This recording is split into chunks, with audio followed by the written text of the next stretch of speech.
民国88年9月20日，一届台铁通同台湾邀请，铁通当年创界台中三项石缸，有一届100年外历史界水缸，本历届铁通又坏撇了。地震过后整个屋子垮了，慢慢把上面的都挖开，然后再挖这个水缸出来。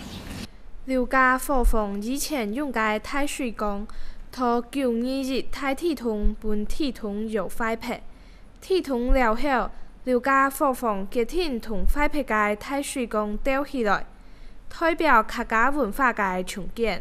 这是毁灭先生，毁灭掉、吹掉了，还跟老伙房倒了，什么都没有。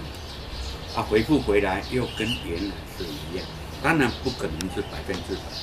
那么地震过后，我们重建的过程不能用土砖了，土砖再来一次地震的时候又垮掉，那不行，所以一定要耐震。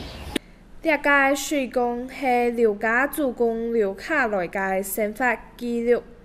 虽然这摆届铁通同水缸又坏撇了，不过乡下调转来嘅过程，本刘家子孙伫这摆届铁通同大家乡下重建感染嘅历史，嘛算是另外一种纪念。